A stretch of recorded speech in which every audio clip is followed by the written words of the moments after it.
Australia and technical experts have contributed to the development of this training. So some of the names of those individuals are here. We can't thank these individuals enough for developing the course that we will be covering over the next few sessions. So what is this course?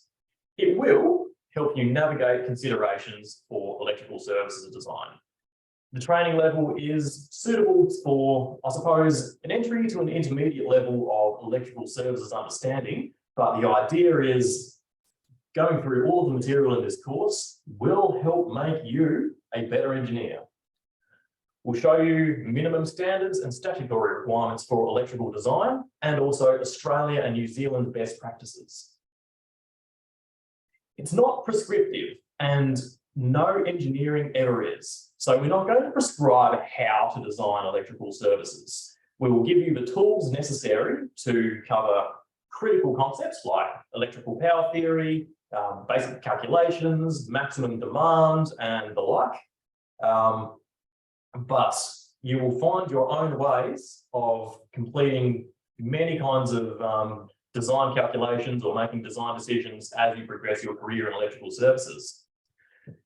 We're also not going to provide a detailed analysis of every code, standard, and regulation. That is something that I suppose comes with practice, and you'll get to know all of these standards in your own time, especially as they'll be dependent on the types of projects that you do yourself. And this course won't necessarily certify participants as competent engineers or design and building practitioners, because that's beyond the scope of this course. That's a rather advanced level thing which we should be doing in your careers in 3 to 5 years' time. However, you can certainly use this course as continuing professional development in your road to become a chartered engineer, either with us at CIBSE or with Engineers Australia or Engineers New Zealand. So the overview for today is we're going to be doing an introduction to electrical services. So we'll introduce building services as a whole, which I'm sure you'll already have quite a few ideas on, given that you work in the industry. Electrical services, power supply, distribution, cabling, what emergency or essential power supplies may be, communications and regulations, code and standards, the basic fundamentals. And we will cover many of these topics in great detail in the next few sessions. A sneak preview of the next session, which we'll be holding next Wednesday morning, include load calculations, authority main supplies, supply arrangements and switchboards. And that's on the right-hand side there. But that's enough about me for the moment. Before we begin, I would like you to all introduce yourselves by answering these 4 questions. I suppose the third question includes all the years worked in construction for your whole career, not just your time at your current organisation. So I will start by introducing myself and will then throw the virtual ball to the next person, and we will continue until everybody has introduced themselves to the team. So obviously, I'm Tommy Sailing, your trainer. I'll say over to you, James. Good morning, everyone. My name's James Moyes. My role, I'm an electrical engineer. My role here is to listen to your fantastic presentation and provide any feedback. I've worked in the construction industry for nine years, I think. I'm enrolled to cement my understanding of electrical engineering and hopefully provide some feedback if it is relevant. If you could have any job, what would it be? Probably a scuba diver instructor in the tropics, but it doesn't pay as well, unfortunately. Awesome, James. So you mentioned that you've had 9 years of experience in the construction industry. How many of those years have been in electrical services? 9 years. Great. Broden. Hi all. Yep, Broden Kay. I am the fluid sector lead at CIBSE Sciences. So my background is mechanical engineering predominantly. I've had 7 years in the construction industry in that field. Enrolled today to become a bit more of a building services engineer rather just mechanical specific. If I could have any job, that's a hard question. Probably something that involves travel. Yeah, I don't know. Pilot, maybe? No, that sounds a bit difficult, but yeah, something along those lines. Awesome. Thanks, Broden. Over to you, Nori. Good morning, guys. My name is Nari, and I'm a graduate electrical engineer at Compass Engineering. I'm green, so I have around 9 months experience in construction. But I have like short stint in manufacturing as well, and I've also been a university lecturer back in my home country, which is the Philippines. Just like James, I'm here as a guinea pig. Being the young person here, I'm here to give feedback, hopefully, to say that I'm not lost or if I get it. So a bit of a green perspective on the lecture. And actually, if I could have any job, it would be similar to James, because I'm from the Philippines, so it's a place for good scuba diving.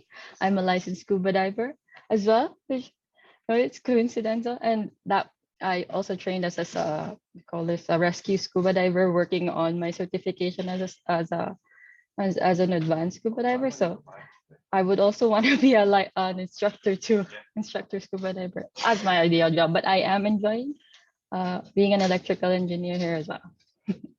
I'll hit you up later. That's all for me.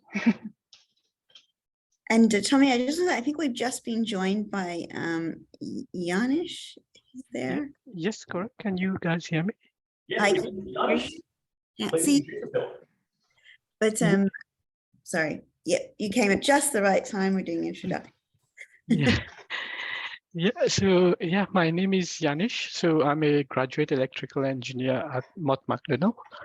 And how many years in the construction industry? I would say I started my graduate role back in August 2020. So not many years, like 1.5 years, I would say. And reason why I've been enrolled in this course, because I've been chosen for this pilot program.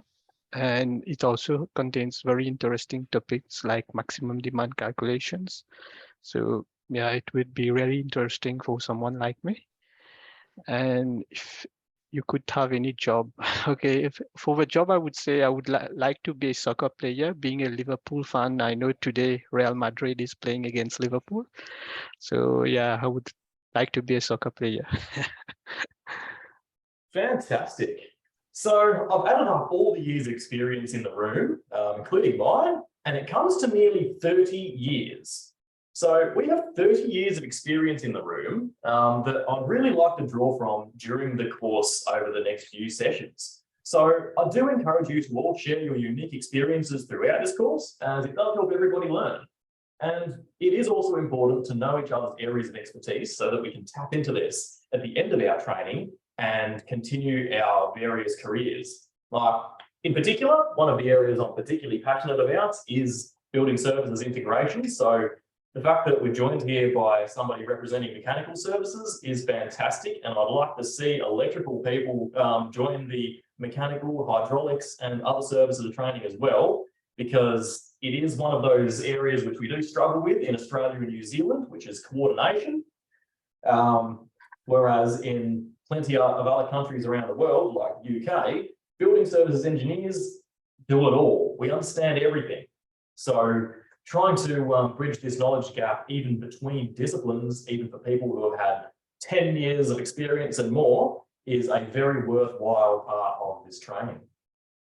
So thank you very much for introducing yourselves.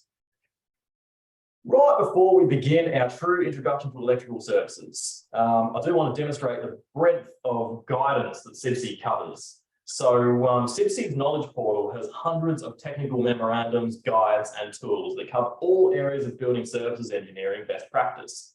These are all free to download for CIBSE members. And while today's course will, of course, focus on electrical service engineering, CIBSE's Guide K provides additional guidance on electrical services for anyone wishing to gain additional insights after this training. Thoroughly recommended. So, without further ado, let us begin the course. Session 1, Introduction to Electrical Services.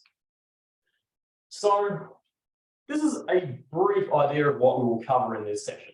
We'll cover building services, electrical services as a variation of building services, incomers, power distribution, cabling, communications, regulations, codes and standards, and while we've actually mentioned in here electrical maintenance and electrical fires, we will actually cover those in a future session a few months down the track. Few weeks down the track. We have a small group today, so we'll just try and get individual opinions, but list all of the different building services that you can think of in 5 minutes. So if you can come up with the longest list, maybe I'll give you a virtual prize. So please feel free to type your answers in the chat over the next 5 minutes. And then hopefully we can try and broaden our understanding.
Oh, I didn't notice that Clive has joined us in the presentation as well. Welcome, Clive. Glad to see you be here.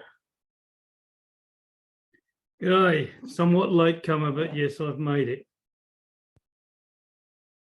I love the shirt.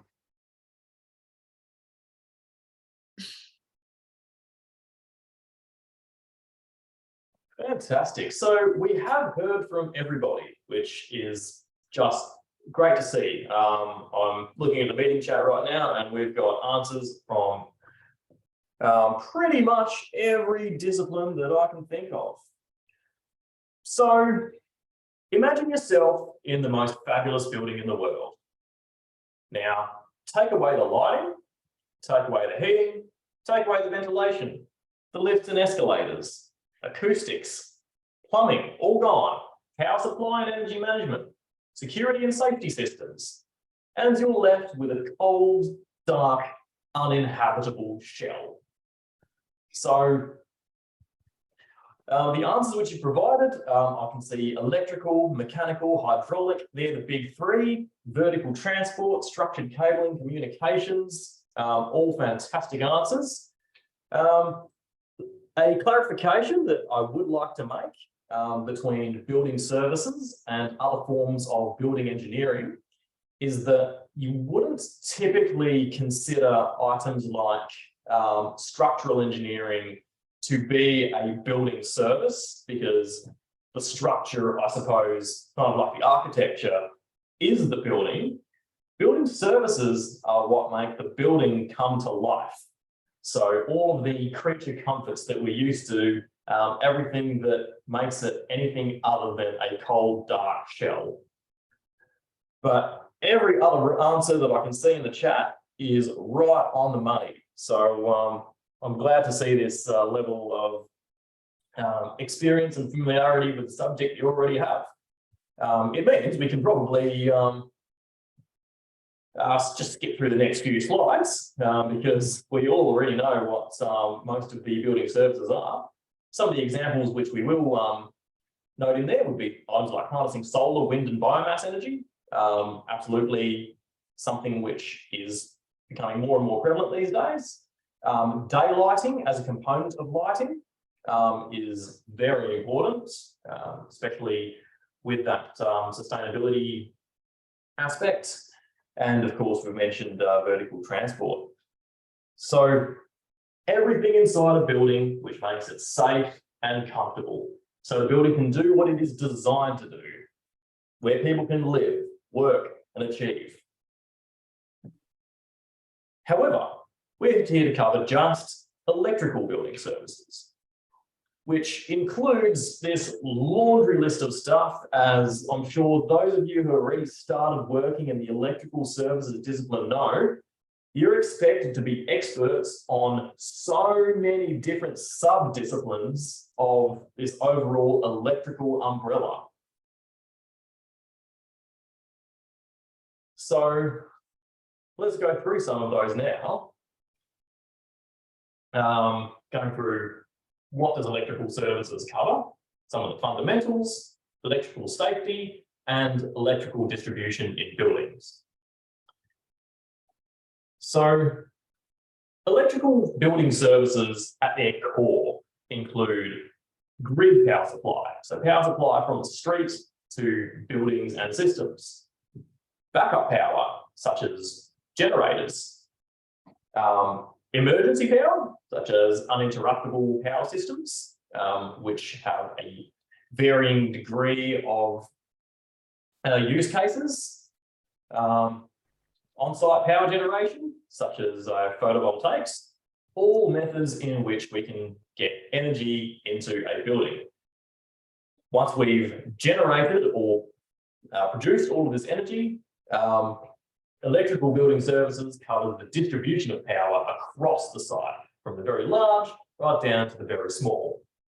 This enables us to consider the various systems and services that run on top of core electrical building services, such as general, emergency and architectural lighting, communications, including wired communications, wireless and smart building technologies, audio, visual and television systems, access control and electronic security, fire, smoke detection and control, intercom systems, sound reinforcement and hearing augmentation, vertical transport, energy management, electric vehicle charging, which is huge now, and so much so that there's a new section in the National Construction Code covering it, but we'll talk about that a little bit later, and lightning protection as a safety service.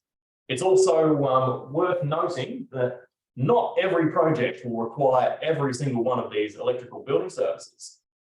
However, as an electrical engineer, you are expected to have a working knowledge of each of these sub-disciplines, understand what are the Australian and international standards relating to each of those, knowing which standards are normative, that is legally enforceable, or just guidance, which are a best practice. And if in any case that you do lack the absolute expertise to go deep down in them, knowing where to find resources and support. Electricity, of course, is dangerous. So we need to make sure that we consider electrical safety in our designs, such as knowing the differences between single phase and three phase, what low voltage is versus extra low voltage, a little challenge. Can I get anyone to type in the chat what they would consider to be low voltage and what they would consider to be extra low voltage? More of that over the next couple of minutes. Fire potential, fault currents, the quite obvious list of a risk of electrocution, so understanding earth leakage currents, electromagnetic radiation, there's a tongue twister for you, and safety considerations in conjunction with essential services suppliers or safety services suppliers, which may have different methods of connectivity, which you'd need to be aware of.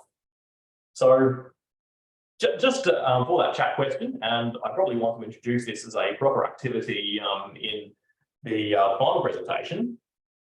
Can anyone tell me the difference between low voltage and extra low voltage?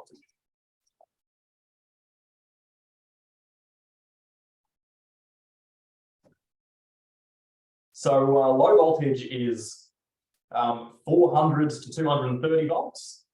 Extra low voltage is basically anything under 50 volts. So low voltage is our mains power that we deal with every single day, in contrast to high voltage, which is transmission lines and the electrical power grid. Extra low voltage is effectively communications and data type services that run on particularly low volts. However, the lines can be blurred, especially when we're talking about some higher power extra low voltage systems like audio, which generally uses 100 volts. Electricity is distributed around buildings via, of course, the incoming supply. This is the hierarchy of electrical distribution. Generally, a main switchboard. So in a few slides, we'll go through requirements, location, protection, meters, and main switchboard types. Downstream of main switchboards, we have distribution boards, and downstream of distribution boards, we'll even have sub-distribution boards. We'll cover distribution circuits, cables, risers, and cable trays. And then right at the bottom of the electrical services hierarchy, we'll have equipment, lighting, systems, and end user equipment. For example, socket outlets. So a short activity, just to break away for a moment.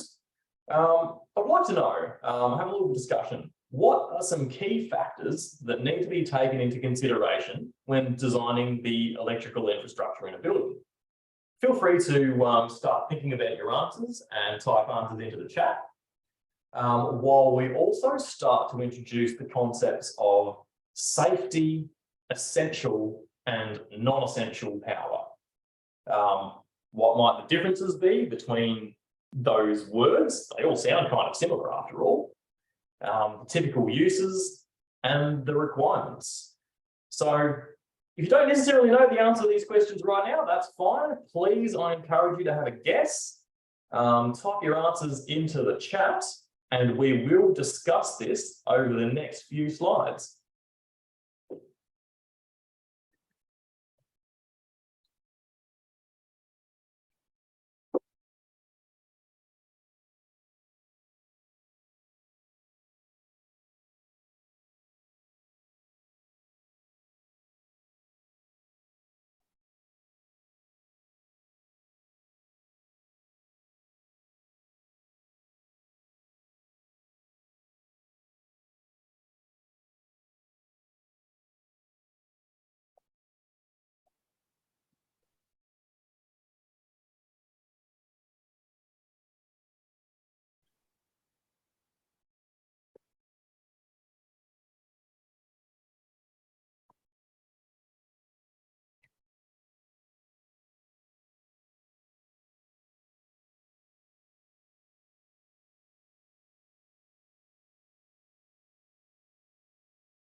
I am loving some of the responses I'm seeing so far.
Fantastic. Well, it's just hit 8:40, so we'll start discussing some of these ideas now in the interest of time. So we've had some great responses to some of the key factors that do need to be taken into consideration, such as, equipment within the building type and usage. Definitely want to consider future usage of the building as well, because repurposing buildings and potentially using existing building stock for future purposes is a massive consideration. For example, here in Sydney, the Department of Education is repurposing old office buildings to create vertical schools. So knowledge of different usage types is very important. Definitely consider maximum demand. Considerations about lighting and interiors, making sure not to overlight, but also not to underlight your building interiors as well. No one wants a nasty dim interior. Really good responses about locating substations, main switchboards and distribution boards. Absolutely needs to be considered, not just for aesthetics and distribution optimization, but also to keep in mind Australian standards. And the responses that I've seen to safety, essential and non-essential power, we're getting some great responses here. So I think, Nori, well done on your definitions. I think you've definitely got the right idea with the words in modern days of what essential power and non-essential power is. We will cover safety power or life safety services in a few slides' time. But yeah, definitely keep your minds open, and thank you very much for your responses. They're fantastic. So for this topic, we will now look at incoming power supply, efficiency of the grid, what the power grid is going to look like in the next few years and decades, and various topics relating to distribution of power.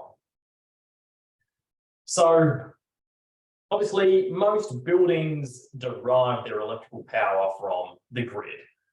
Power stations feed power into what we know as an extra high voltage distribution system, like 400 kilovolts. Those are the kinds of numbers we're dealing with here. This in turn feeds high voltage distribution systems, which would be 132 or 11 kilovolts. So high and extra high voltage systems are good for moving large amounts of power long distances, but are generally not suitable for point of use applications for various reasons. I suppose safety is included in one of them. High voltage is inherently quite dangerous. From a generator source, we can see, however, that the grid is fairly inefficient.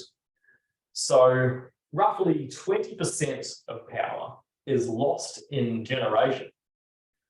A further 30% is lost in transmission, and that's even at extremely high voltages, which don't tend to suffer from losses as much as low voltages do. That's the reason why we use high voltage to transmit electricity, because it would be incredibly inefficient to transmit power at long distances at low voltage, because the phenomenon of voltage drop would effectively render the power almost useless by the time it traverses kilometers and kilometers at low voltage. And at the end of it all, only 50% of that generated power is delivered to the user. Thankfully, the grid is changing. So distributed energy generation is the evolution of power, which involves multiple intermittent generators. The grid likening itself more to a battery rather than a series of transmission lines, however that takes shape. And distributed energy storage, basically involving multiple intermittent users, as we transition from traditional fossil fuel power generation systems over to renewable energy sources. The pace of change is slow, but it is increasing, and work is being done in the high voltage industry to really change the whole structure of the grid to be a far more modern, resilient, and hopefully for everybody's sake, a better value and better efficient grid suitable for everyone's uses. Distributed energy resources refers to electricity generation units located on the consumer side of the meter. So that is behind your own meter. So solar photovoltaic and wind generating units, so solar panels that you have on your own roof. Battery storage systems, including electric vehicles and thermal energy storage, because you can use some electric vehicle batteries to even power your home.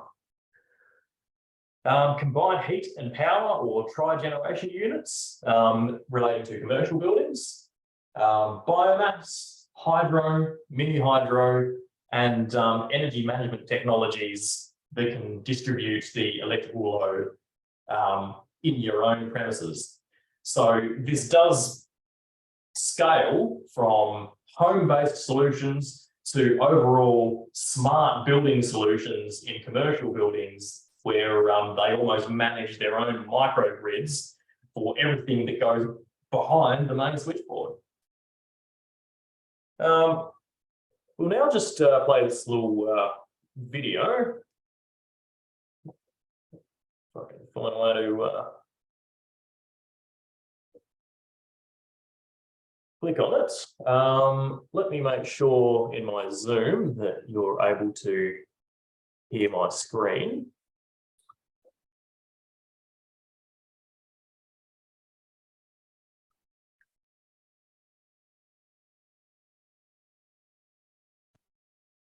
Okay, hopefully you're able to see that again. And let's just quickly watch this video.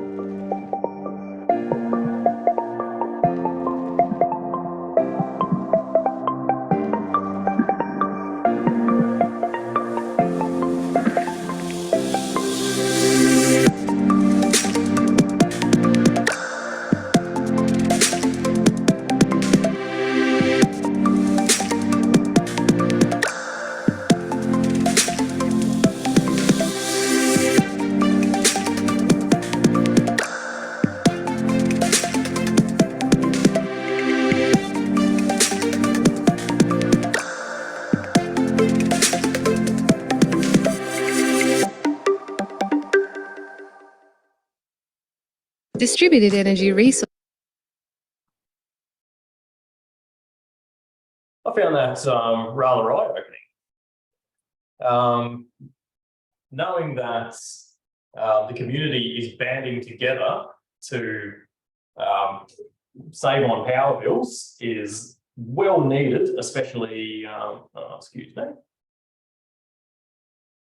Not sure what happened there. I think I just lost everyone for a moment. Give me a moment. We're here. No, my Zoom app crashed.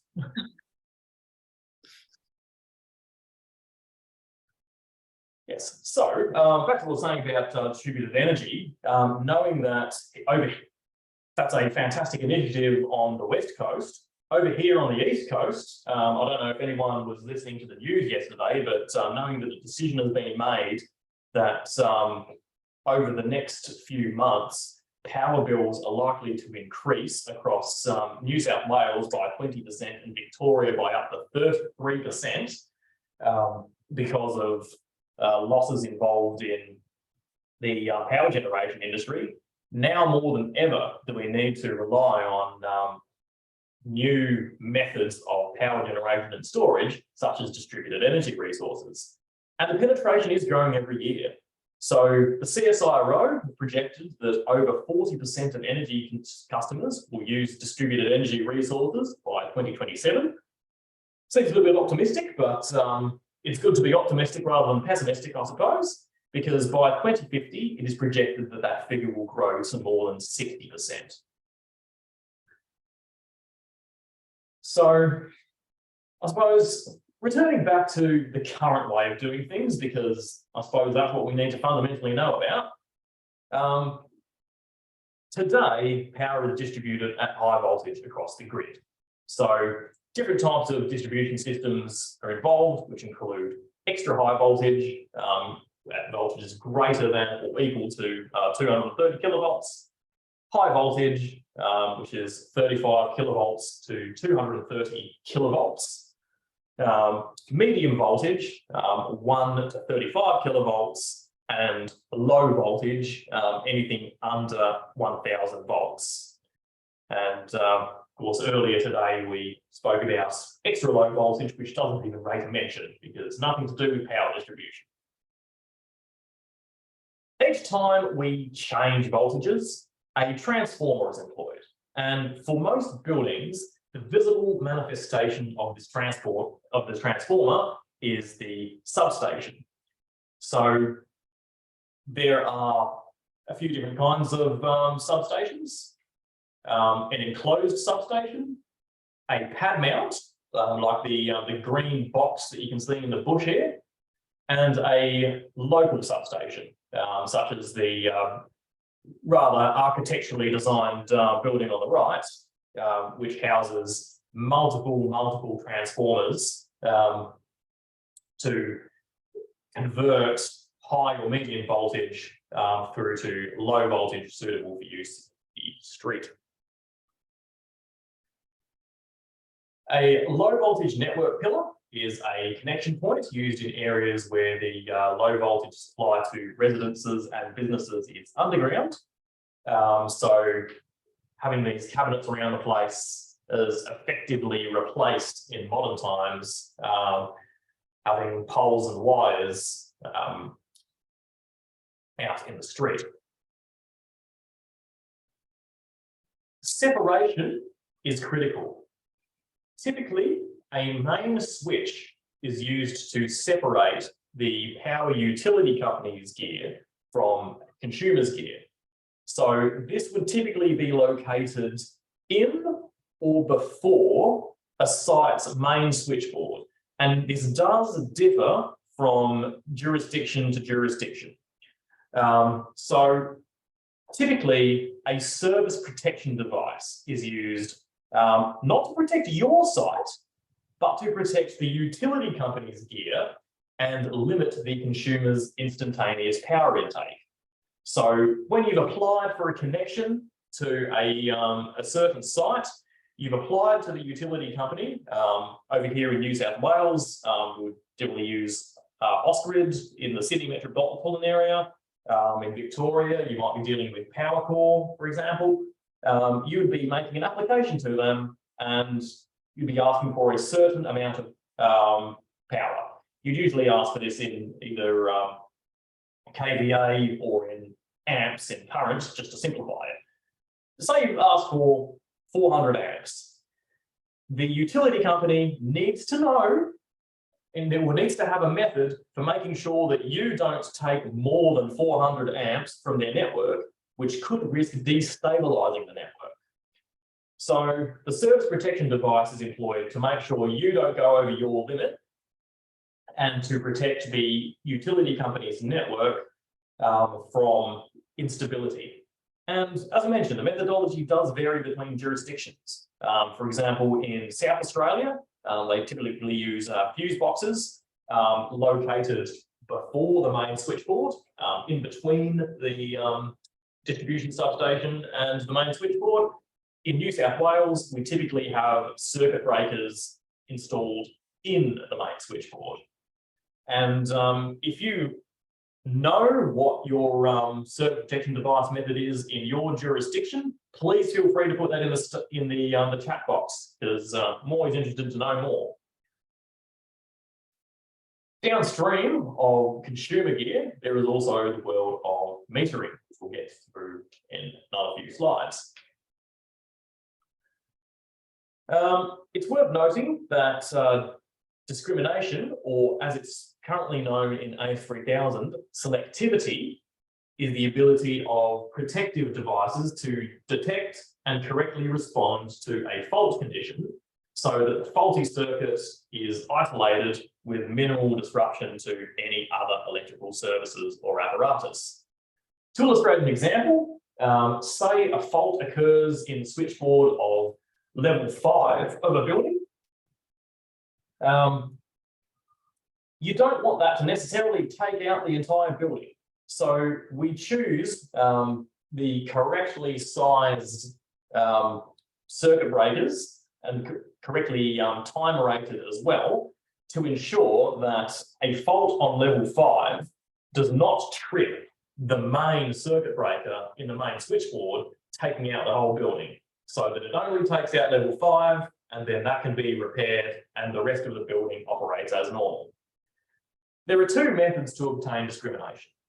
Time grading, which is where protective devices are selected and set to operate faster the further they are from the source of supply. There is also unit protection, where protection is only given to the apparatus with which the protective device is associated. So selectivity needs to be designed to ensure that protective devices operate under all conditions of overcurrent. For example, phase-to-phase faults and phase-to-earth faults. Metering allows for the accounting of energy consumption, including thermal energy. Understanding where the power is going is, of course, critical in managing buildings. And if anyone has recently read Section J of the National Construction Code, you will find that metering is encroaching on even more and more aspects of a building systems. So correctly metering, interpreting the information and acting on it is critical. There are two major types of metering. Direct metering, which is where the meter is located in the circuit that it is metering. So current flows directly through the meter, which is typically for a low current application. However, because meters often deal with very, very large power supplies, we can't be saturating these electronics with huge amounts of current. So we also use current transformer, or CT metering, which is the bottom right-hand picture on the screen, which is where transformers are applied between your power sources, in this case, the 3 phases of the bus bars. And those transformers transform that current to a fraction of what the true current is, to enable the sensitive electronics to actually read it and multiply the true current flowing through that meter by the turn ratio of those transformers. Power distribution. The main items and aspects of power distribution include the main electrical switchboard, or MSB, distribution boards, which are downstream of the MSB, tenant distribution boards, which I note is a special mention because in commercial buildings with multiple tenancies, you want to make sure that your power network is designed so that tenant power usage can be appropriately metered by the utility separately from the remainder of the building. Obviously, the electrical distribution itself and final distribution services. At the core of most buildings and most sites, we have main electrical switchboard, which is typically fed from either a large single supply or multiple supplies. Typically, a main switchboard would be segregated into life safety services, which we do reference an AS3000 clause, AS3000 being the electrical wiring rules, but we will talk about life safety services in great detail in a future slide. Essential and non-essential circuits, which we covered during our activity and you correctly identified. And typically segregation to serve in a commercial building, that is house services, which is the operation of the base building itself and is generally bulk metered, and tenancy services. So those could be individual floors of offices in a commercial tower or in a residential building, every single apartment unit. And even in areas where you might not necessarily think there would need to be separation between house and tenant, like a school, you might also have tenant services for third parties operating on that school site. For example, the canteen might be privately operated, or an after-school care might be paying their own power bills. So there's the differences between house services and tenancy services. Main switchboards, of course, will vary in size depending on what they serve and how much current is expected to be flowing through them. In large buildings or sites with multiple supplies, there may often be more than one main switchboard. They do tend to be located close to the point at which power enters the building. So in a city building, you would find that they'd be located at the basement level, and on a wider campus site, you would find that if the site is served by its own distribution substation, the main switchboard would generally be located very close to it. In fact, a lot of the time, such as here in New South Wales, that might even be enforceable by the utility. So in an Ausgrid region in metropolitan Sydney, if you have a transformer substation on your site, your electrical main switchboard needs to be less than 50 metres in distance from it. And that's a rule of the utility authority. Effectively to avoid risks from voltage drop. From the main switchboard, power is reticulated to sub-distribution points and distribution boards. Distribution boards, of course, are these lovely orange boxes, which may or may not be orange, depending on your building or jurisdiction.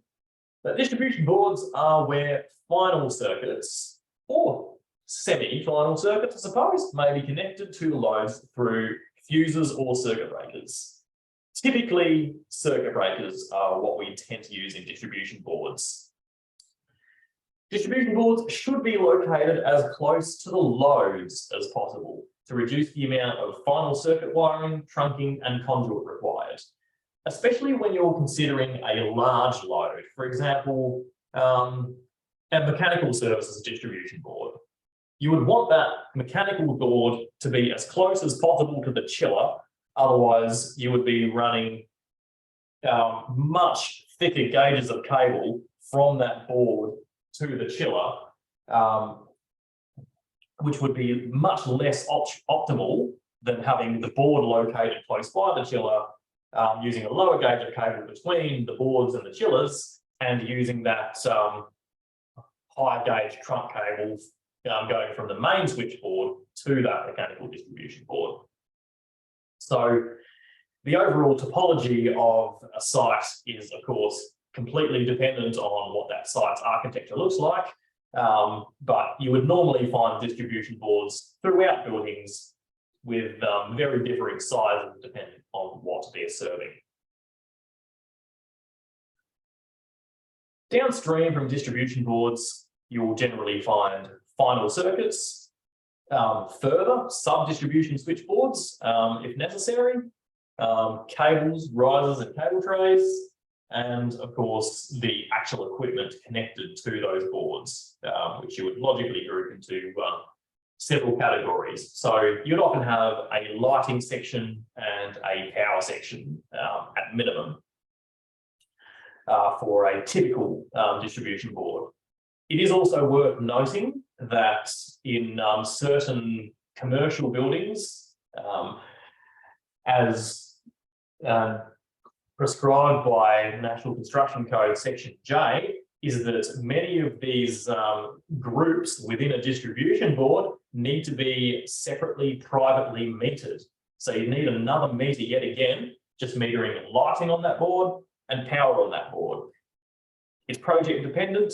It is dependent on the amount of current going through these boards, and it's dependent on the type of building. So do encourage you to get familiar with metering requirements in Section J. Electrical cabling. So briefly, we want to look at high-level topics in cabling, including selection, sizing, rating, and how to actually route cables through a building. So fundamentally, cables move power around. I know it's a very simplistic definition of what a cable is supposed to do, but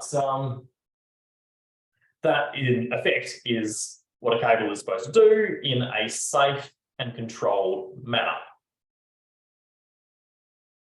So buildings require an unbelievable amount of cabling to run from power supply to devices and to appliances.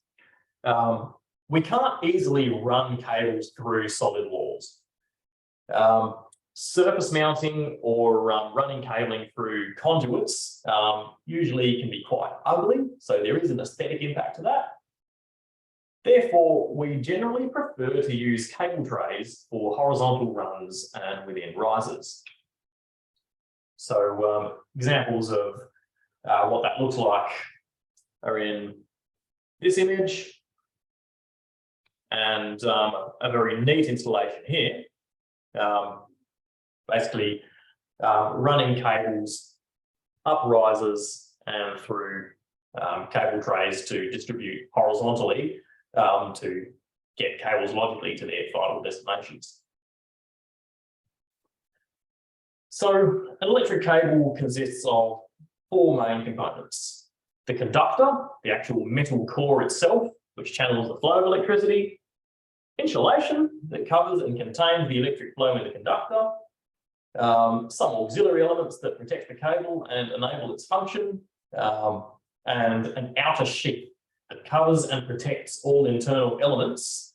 And this is a two-way level of protection. You need to protect the cable from external elements, of course, but you also need to be yourself protected from the cable, because the last thing you want is a short circuit with you involved in it by touching the metal core.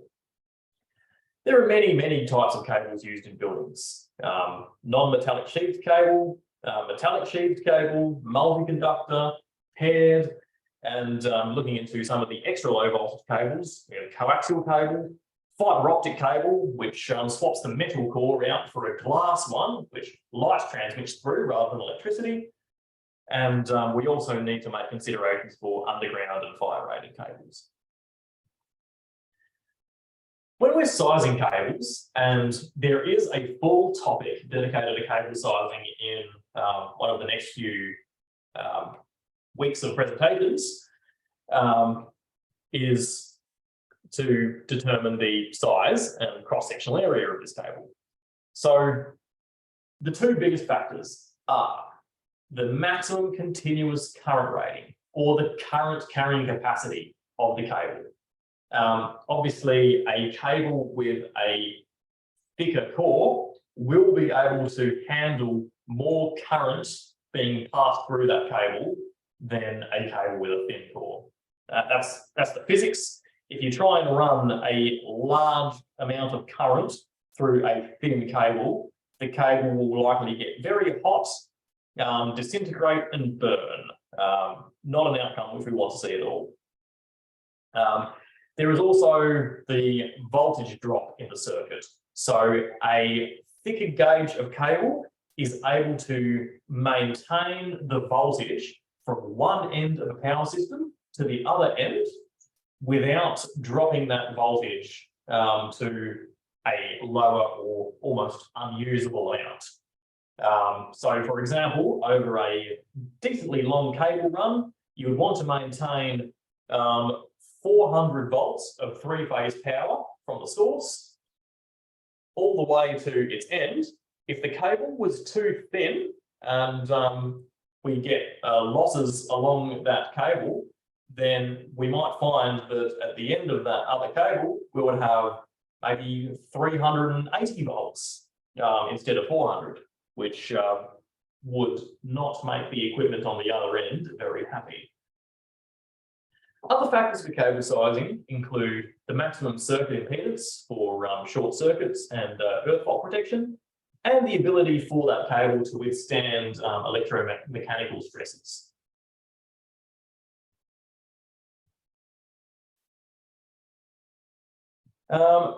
Emergency power supplies. There are some systems in buildings that must function at all times. So various degrees of service segregation are required to protect systems from disruption to their functionality. And we'll get to the actual semantic definitions in the very next slide, but some critical systems that you'd want to think of to be powered at all or most times would be things like exit signs, early warning systems, fire detection, smoke alarms and smoke control systems, and emergency lifts. So these are a mixture of some critical, but I suppose not necessarily safety services.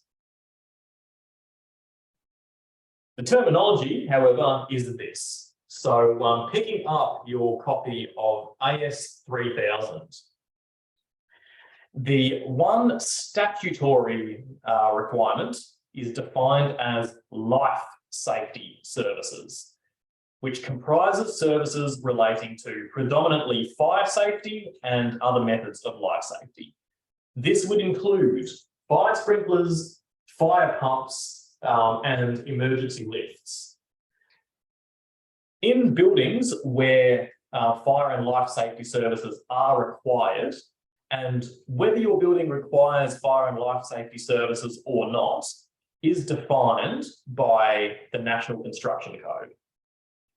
So that's the first definition of whether you even need these systems in the first place. Coordination with other services is mandatory to ensure that life safety services are taken care of. For example, for fire sprinklers and pumps, you need to be coordinating with your hydraulic and fire engineers. It is worth noting that they must be supplied from a segregated part of the main switchboard that typically is not affected by the main switch. So if the main switch is switched off for your general power services, the life safety services will still be getting their power supply from the grid. So the only thing that should be downstream, or the only thing that should be upstream of life safety services is the service protection device, the device that protects the grid network. So essential or critical services, depending on the terminology in the modern vernacular, is a service that should be provided with backup power. It is noted that life safety services typically are just provided with grid power, but the definition of essential or critical services are generally client-driven, so critical IT or security equipment. Now, I must also state that before the year 2000, AS3000 defined life safety services as essential services.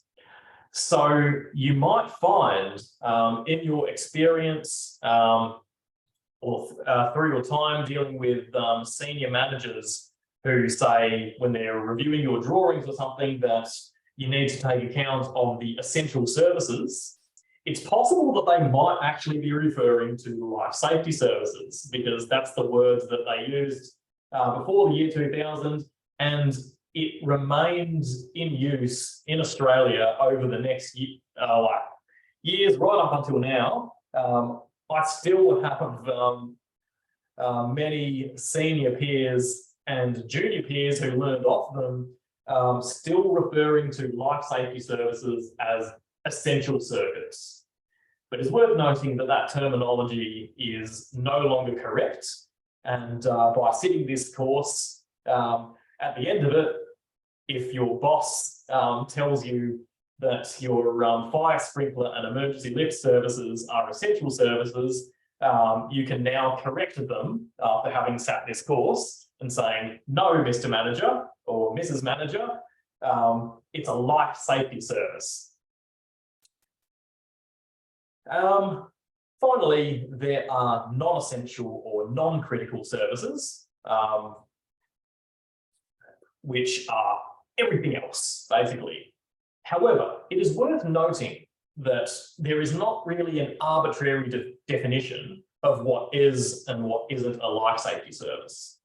So it's worth noting that some services, like fire indicator panels, are related to life safety, but because they're provided with their own battery backups and that all cabling going to and from fire indicator panels is fire rated, it does not necessarily have to be on a life safety services circuit. So it is often the case that not every building needs to even have a life safety services section. That is something which is up to everybody's collective interpretation of the National Construction Code and what services are actually truly required. It's a collaborative approach to engineering. So these overall broad groups of critical power supplies can be protected or serviced by segregation, uninterruptible power systems or battery backups, which you would normally use for items like your IT services. Items like security systems and emergency lighting typically have their own backup power. And we also have standby generators and plug-in generators as methods for servicing these critical pieces of equipment when a grid power outage is observed. While we do cover generators in a future slide, it is worth noting that some generators may need to synchronize their waveforms with the grid once power is restored. So typically we have electronics that assists with that when transferring to and from the grid. So that's covered the general basics of power services. We just want to spend a little bit of time talking about communications, because communication systems have really entered electrical building services as one of the most complex, sometimes poorly understood, but absolutely critical services for the next generation. So an introduction on the first day doesn't go too far astray here. So communication systems have become quite complex. There are many special challenges for both building owners and services engineers alike. The digitisation of the world has been rapid over the past 30 years. And it is worth noting that the very technologies that power the internet is the same technology that is being installed in almost all kinds of buildings. Now, what kind of services am I talking about? I'm talking about all of these. Data-based or extra low voltage systems, and there's a lot of them. And I'm certain that in your careers in electrical services engineering, you will be asked by a client to design one or more of all of these and have these integrated, including smart building systems, security, intruder detection and access control, fire alarm systems, which are an extra low voltage system, and increasingly entering the data sphere with items like fire graphic control monitoring systems.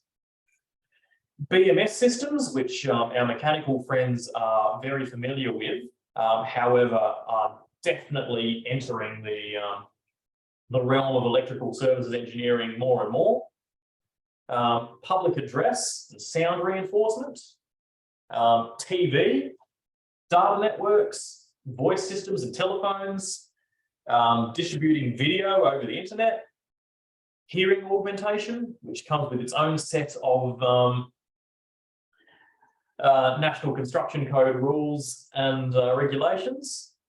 Wireless services. You may be asked to design Wi-Fi networks covering entire buildings, Bluetooth low energy systems, and cellular networks, such as distributed antenna systems for improving mobile phone reception throughout a building. All of these are starting to enter the electrical services world. Not to mention the Internet of Things and emergency communications, such as two-way radios or walkie-talkie systems, all of which require a great deal of effort in electrical services engineering. So let's start with the basics of what a typical communications distribution system might look like. So it's really not that different to an electrical distribution system. I mean, think about it. In electrical services, you have your grid network, which goes into a substation, goes into your main switchboard, and then from the main switchboard, you get all these distribution switchboards going to your final systems. Communications is almost exactly the same.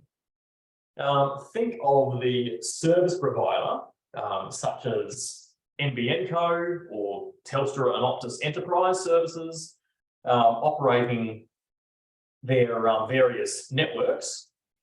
You get a fibre optic cable going into your entrance facility, which can be similar to your main switch room. And within this equipment room, you would have a great deal of communications distribution equipment, such as routers, gateways, and core switches. But instead of running electrical cabling up your building to supply distribution boards, you're running fibre optic communications cabling up your building to service network switches, PAC panels, and various other pieces of equipment in comms rooms, which eventually go to data outlets, which is the work area in the top left-hand corner of this slide, which would be providing connectivity to either a personal computer or maybe a CCTV camera, a piece of audio-visual equipment, or any one of these laundry list of services that run off of a data network. So that's the topology. The size of a communications room is often project specific, but what we would need to refer to is the standard AS 11801, which provides the generic guidelines of how to size a communications room. Typically, they're located in centrally accessible locations, and the rooms are filled with communications racks, which need front and rear access. Oftentimes, they would need to be provided with an uninterruptible power supply. A communications room needs to be secure, monitored, generally air conditioned to maintain temperature and humidity limits. It should be provided with accessible cable pathways in all directions for distributing cabling into and out of the room in almost the same fashion as electrical cabling. Communications is often distributed on cable trays and conduits throughout a building. And obviously you need plenty of space for a technician to work in them. So a lot of the time in electrical accommodations, you would have the distribution board located in a cupboard because you only really need front access to it. For a communications rack, typically you need front and rear access to it. So the rooms need to be twice as large. So these are some examples of what typical communications rooms, both small and large, could look like. And there is often a mix of equipment that would be provided under a typical electrical engineer scope, which would be the cabling and passive patch panels itself, and also the IT equipment, such as the network switches, computers and servers and the like, which are usually, in most projects, provided by the client. Communications rooms, or in particular the main communications room, might often contain a secure area which would house the telco equipment. So this would be equipment operated by the supplier of the main communications link into the greater world. Nowadays, the secure area is often used to house DAS, or distributed antenna system equipment, particularly in a large commercial building. And that comes with its own standards because we do need to ensure that when you're supplying a building with mobile phone reception, that it needs to have space for, in Australia, Telstra, Optus and Vodafone, because you don't want to limit the ability for one carrier service to work when the others don't. So the point I'm trying to drive home about communications rooms is that they require a huge amount of room, and when you're doing early coordination with architects, you do need to take that into consideration and guide their understanding on why so much space is required for something that should be as simple as just communications. One of the important communication services, particularly in residential projects, but in many others as well, of course, is master antenna television, a method of distributing free-to-air and pay TV signals through a building using a single ceiling-mounted antenna and or satellite. Sometimes the signal could come from a fibre optic network over the street network, but effectively a master antenna TV system works by having a centralized head end that takes in all of the TV signal, and then it splits that signal out using electronics to more splitters in a riser via either fibre or coaxial cable. And then from these splitters in the riser, individual tap-offs go to TV outlets. So once again, a very similar topology involving a central service and a number of distributed services, which is analogous to electrical services and communication services. It's just yet another electrical related building service that follows a fairly similar topology. So It's a proven method and it seems to work. The last item of communication services that I want to talk about, given how prevalent it is in electrical services engineering, is electronic security systems. So electronic security systems are once again yet another extra low voltage network that traverses through your building. This one is dedicated, of course, to providing building or site security, comprising three major components. Access control, which is equipment that manages access and prevents unauthorized people from entering a building. Intruder detection, which is equipment that reinforces secured areas through alarms and the like. And video surveillance systems, which is equipment that monitors spaces through digital video systems. A modern hierarchy of security systems looks a little bit like this. Once again, just like every other kind of low voltage and extra low voltage network in a building, it starts with a main system controller, which usually is located in the main communications room. Following that, it will distribute via either the communications network that we've spoken about before, or its own network to all of these security and access controllers, which themselves use extra low voltage cabling to feed all of the little items that we'll speak about in day 3, such as reed switches, infrared intruder detectors, alarms, and proximity card readers and door locks. All of these wired up to controllers in a distributed fashion.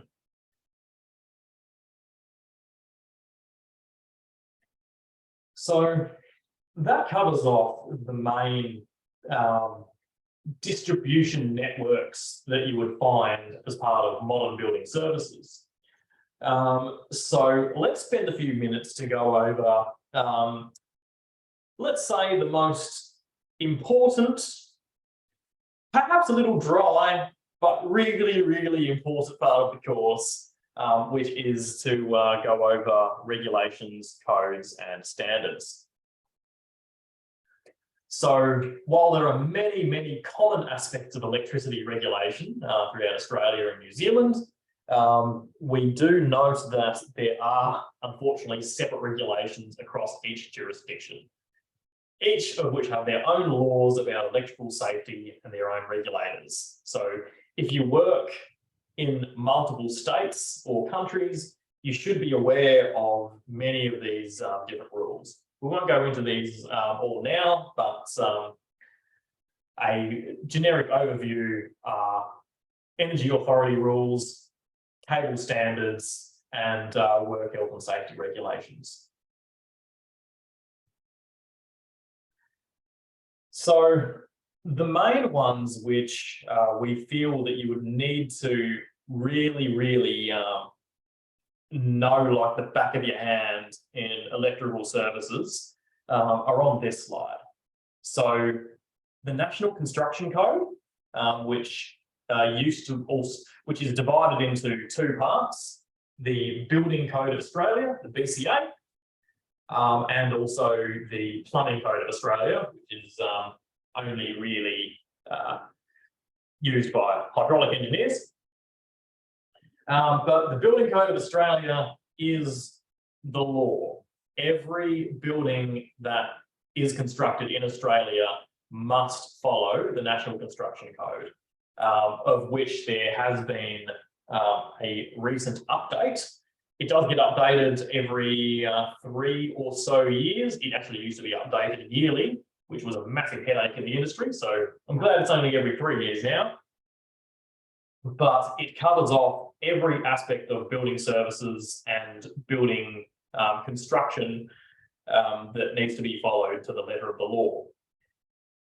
It also references certain Australian standards that define how a building's individual services should be constructed. So this is the definition of normative standards versus guiding standards. So the Australian wiring rules AS and New Zealand Standard 3000 is mentioned in the Building Code of Australia as a normative standard that must be followed. Therefore, because it's written into code, every building in Australia must conform to the Australian wiring rules. However, a standard like Australian Standard 11801, which is the communication standard, is not mentioned at all in the National Construction Code. Therefore, it doesn't need to be followed. It is just an excellent guide on best practices, and many clients will require that standard to be followed because if a standard exists, clearly it's one of the best ways to actually accomplish that task. You'll need to be aware of the service and installation rules of every energy authority that you work with. And it does differ from state to state, but usually there is one set of service and installation rules for each state, which is collaboratively written by the number of energy authorities in that state. For example, in New South Wales here, we have the New South Wales Service and Installation Rules, which is co-written by Ausgrid, Endeavour Energy and Essential Energy, which are our three main providers. Obviously, AS3000, we talk about that so often that it's not worth mentioning it anymore. For cable selections, you'll need to refer to AS3008. It is also a New Zealand standard, but I'll make sure to tailor my presentation if there's any New Zealanders in the audience and mention AS/NZS, but for shorthand, we'll just go with AS for the purposes of this presentation. AS/S009, which is a normative standard for communications cabling because it does deal with safety.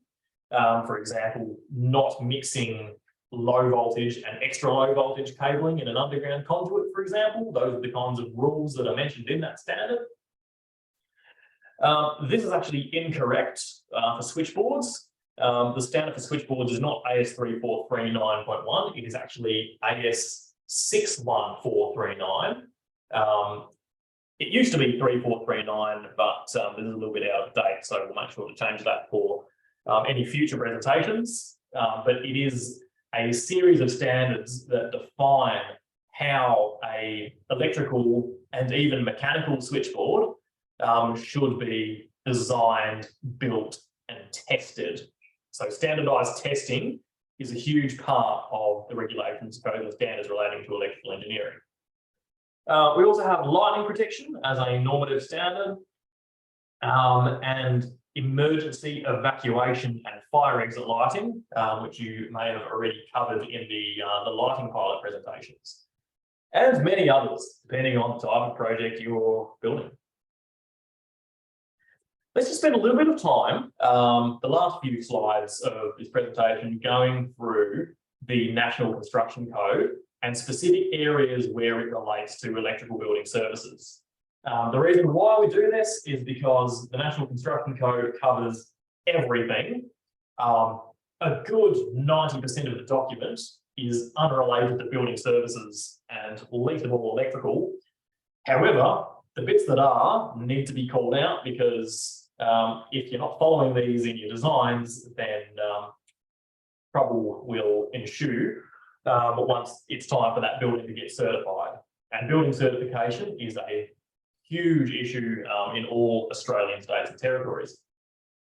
So section C3D14 talks about the electricity supply system and fire rating and separation. So ensuring that there is adequate separation between substations, main switchboard, and electrical conductors, noting that emergency equipment switchgear, as mentioned in the fire and life safety services section, must be separate from non-emergency switchgear. Oh, here we go. Here is a list of items noted as emergency equipment in the National Construction Code. So all of the items that you would need this essential, no, I used the wrong word, life safety services circuit for are nominated below in almost all cases. See, this is where standards start to get a little bit confusing, where the standards sometimes contradict each other a bit, and it all depends on your own interpretation. But all of these items of equipment, fire hydrant booster pumps, automatic sprinkler systems, fire hose reels, where they are the sole means of fire protection, air handling systems designed to exhaust and control the spread of fire and smoke, emergency lifts, control and indicating equipment, and emergency warning and intercom systems are what's noted as emergency equipment.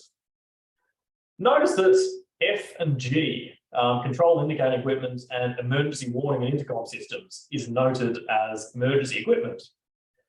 But I told you a few slides back that it doesn't need to be connected to a life safety circuit.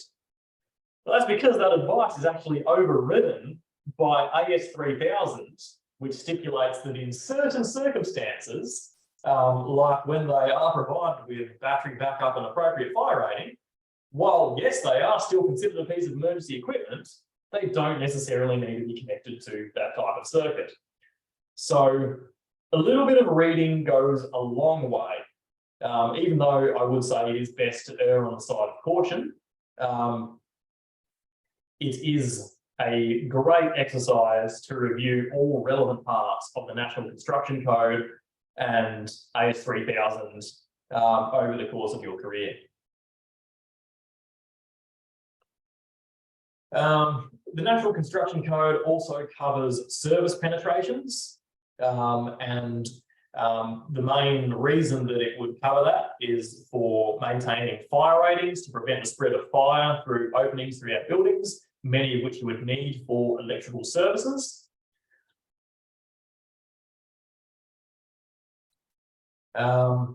Electrical switches and outlets. So guides are given for where electrical switches and outlets should be located, again, mainly for fire protection and preventing fires travelling through recesses and cavities.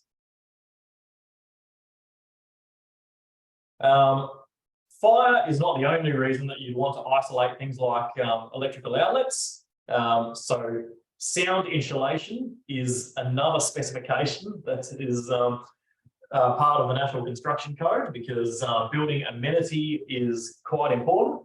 So we must be aware of, when we're completing our designs, right down to the small little rats and mice parts of a design, where you're locating outlets on a wall in Revit or something like that, that your drafter isn't accidentally violating the acoustic requirements of the National Construction Code. So it's worth revising specifications such as this, and also noting year by year how they might change. Why do I say this?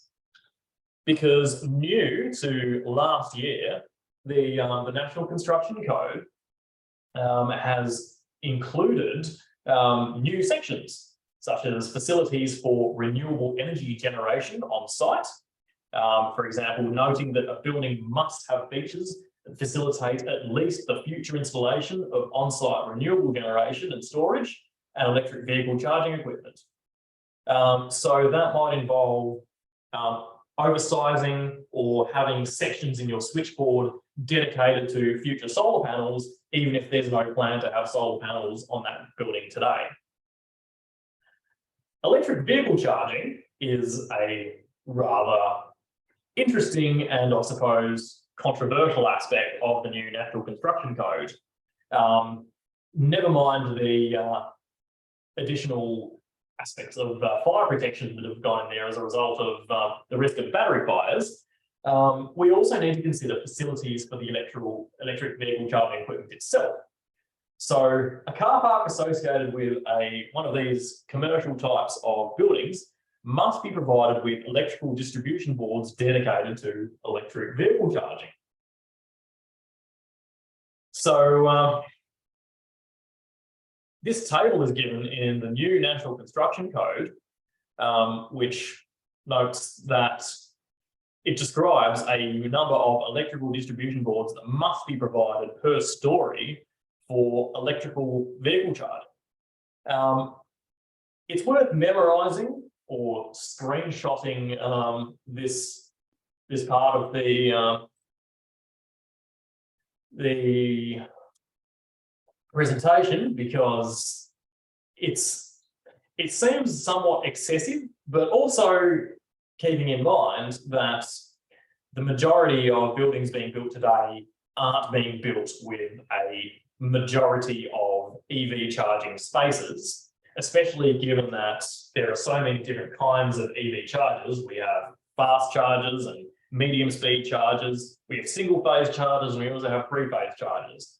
So the National Construction Code is trying to be a be-all and end-all, saying that, for example, in a building with 25 to 48 car park spaces in that story for EVs, that you'd need to supply it with 2 electrical distribution boards, without regard to how big the electrical distribution board should be or any of its other parameters. So it's a rather odd section of the new National Construction Code. However, we're going to do an activity on it. So based on that table that I've just provided, and I'll leave that up on the screen during the course of this activity, how many distribution boards are required for the following example project, which is a 3-story building, where on level 1, we have 50 spaces. Level 2, we have 120 spaces. And on level 3, we have 200 spaces. All of those spaces, according to this client, need to be provided with an electric car charger. So 50 on level 1, 120 on level 2, and 200 on level 3. I'll give you 5 minutes, and then we'll power through the last few slides in this course.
Okay, well, we've got a few answers, so we'll go through them. And thankfully, what I have seen is that the answers that have been provided so far are absolutely correct.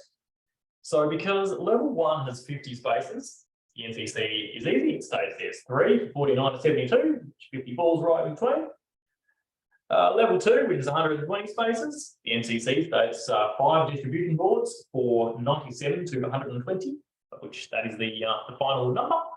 And for level 3, which is a whopping 200 electric car spaces, the NCC states that 7 dBs are required for the maximum of 145 to 168, but 1 for the additional 24. So 9 is correct. That is an enormous quantity of electrical distribution boards.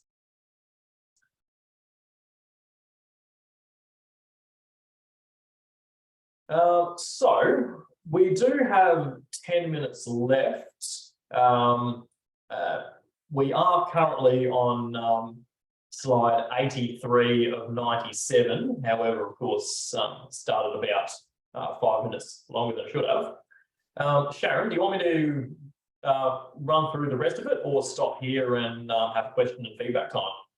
I'll just throw to the audience. We like to just towards the end of the course give 10 minutes to just get your feedback and input. However, if you are in a position to go 10 minutes over, I think we can finish the course and then get that feedback. Would you guys be okay with that? Do you? I can probably spare an extra 5-10 minutes. Yeah, looking at it, it's like the last 10 slides, I think, and it's really just a summary and of overview. So I think we can go over the remaining slides quickly and give feedback as well. That's okay with me. Okay. Yeah, I'm happy to keep going.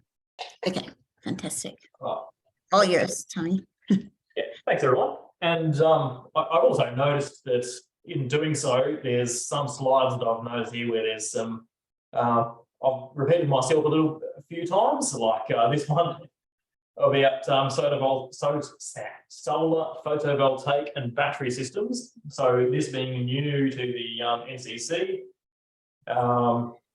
it is one of those areas where, see, yeah, the main electrical switchboard needs to have this specific amount of spare space.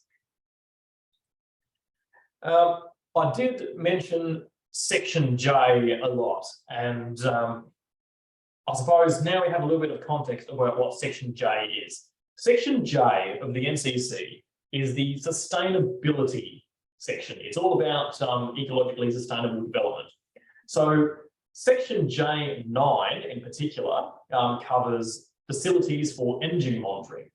So buildings with a floor area of more than 2,500 square meters need to have all of these energy meters in their electrical distribution boards.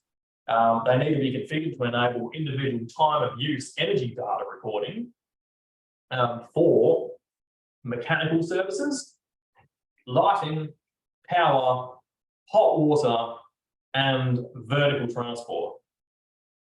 So that's enshrined in the construction code that your distribution boards need to have all of these extra meters in them.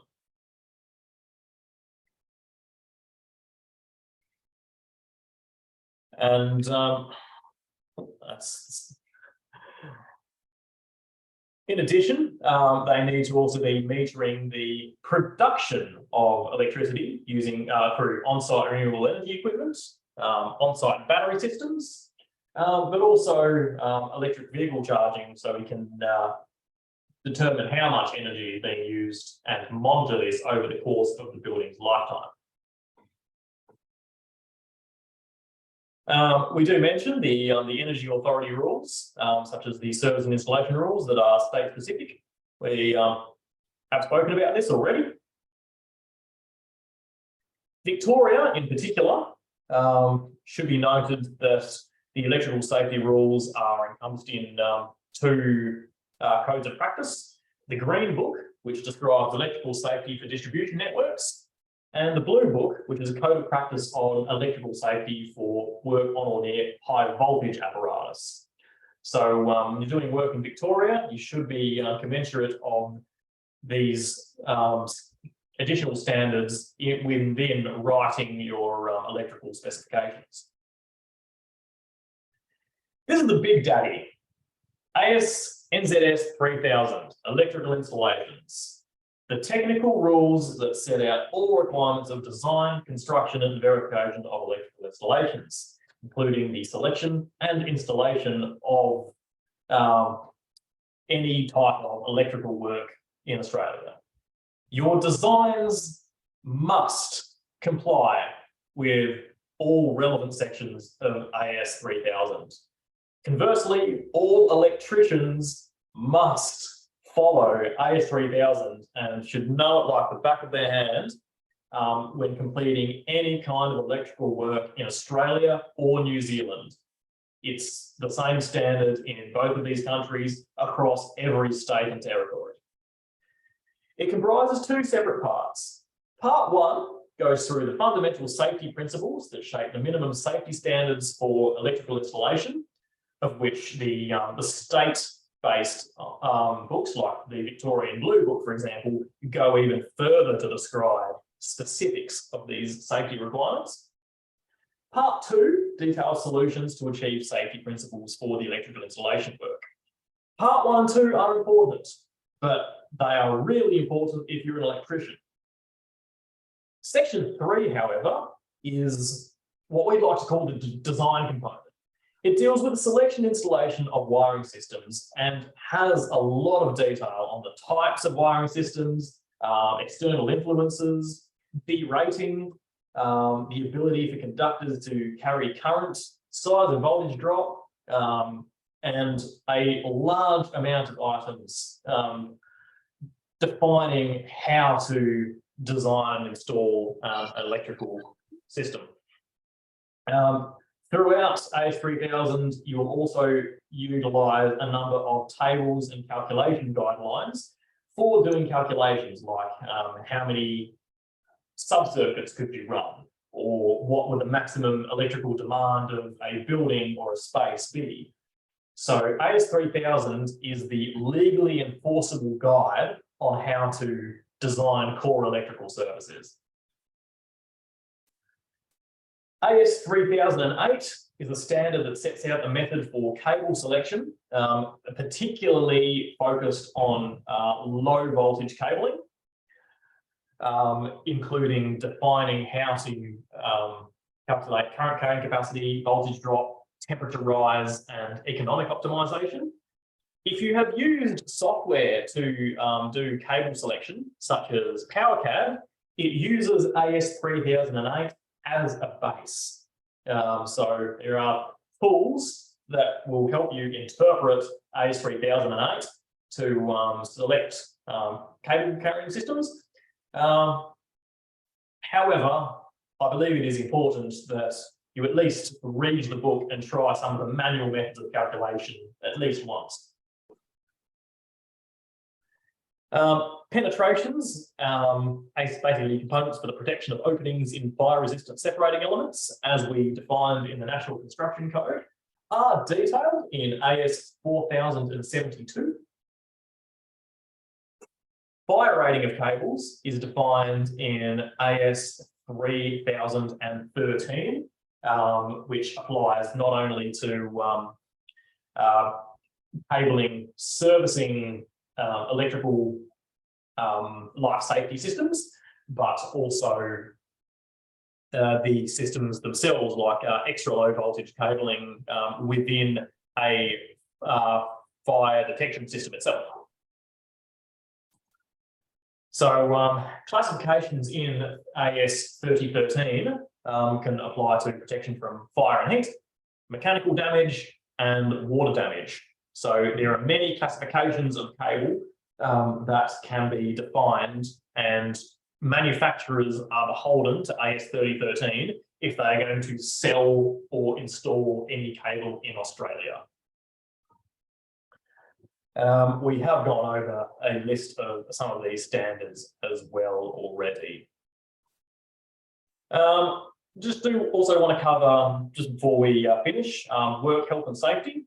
So noting how dangerous electrical work is, especially given that you as electrical engineers are expected to go on site, but generally not touch anything.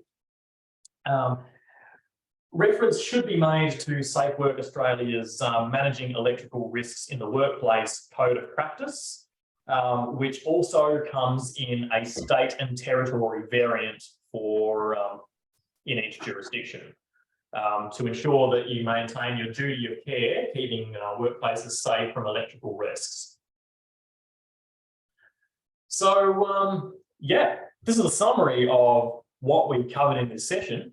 We have been through a lot, not all of it in a great amount of detail, but hopefully you've gained something from these past 2 hours, so we can set the tone for how the next few deep dive sessions of electrical services training are going to be described. And we have hit 10 o'clock, but I would definitely love questions and feedback so we can help develop this presentation into something even greater than what CIBSE wants it to be.